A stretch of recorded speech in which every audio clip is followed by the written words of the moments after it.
competition.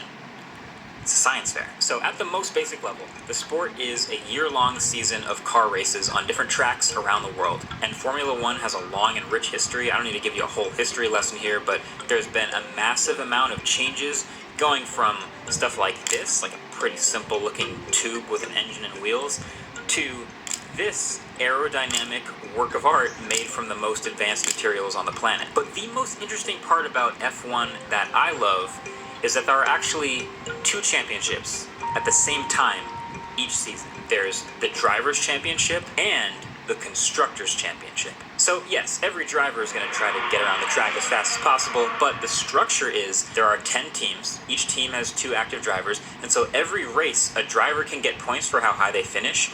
Those add up at the end of the season to get a winner, but there's also points for the engineering teams behind each car, and they also get points that add up to a championship at the end of the year. And this is what I mean when I say it's a science fair. Because look, every sport has rules, right? Like golf, all your clubs need to be within a certain spec, and the basketball hoop is standardized, right?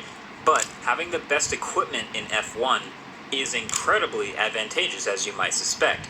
And you're allowed, actually encouraged even, to improve your equipment between every single race. You are constantly working on your equipment. In so many ways, F1 is the sport with the most tech involved. Like, these teams are spending millions and millions, hundreds of millions of dollars to find/invent any little improvement that they can come up with to give themselves the edge every single week. They're fighting for tenths and hundredths of a second. It's incredible to see. Like, you don't get from here to here so quickly by accident. There is a massive amount of engineering and experimenting that goes into optimizing every single little part of every car to be able to get around the track as fast as physically possible to get as many points for the championship every season within the rules. And yes, there are still rules.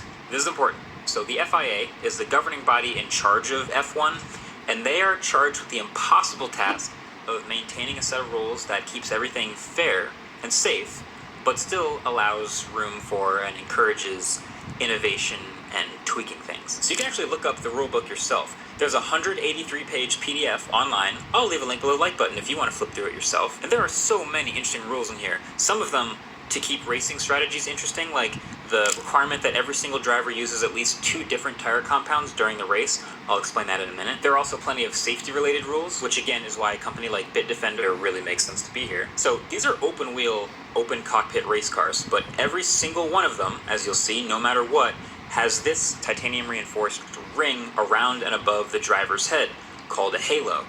This thing is not designed by the teams. This is designed by the FIA, and the teams get them from one of the approved manufacturers, and they have to put them on their car. There was initially some pushback against the aesthetics of it, but every single year since its introduction in 2018, it's continued to prove its worth in the safety department. Like, you can literally go watch race footage of incidents where the halo saves lives, since it can literally support the weight of another entire car on top of you, or if it gets flipped upside down. So you can bet that's why Bitdefender wanted their logo specifically on the halo of the Team Ferrari car. So Bitdefender is a leader in cybersecurity, which means they value innovation, safety, and quick reactions, which is tied right into F1. So you can see why it makes sense for Bitdefender's logo to be on the most important safety features of the cars. They're also on the helmet too, by the way. There's some other high-level rules around the turbocharged V6 engines they all use, and the gearboxes, etc. My personal favorite and funniest rule to me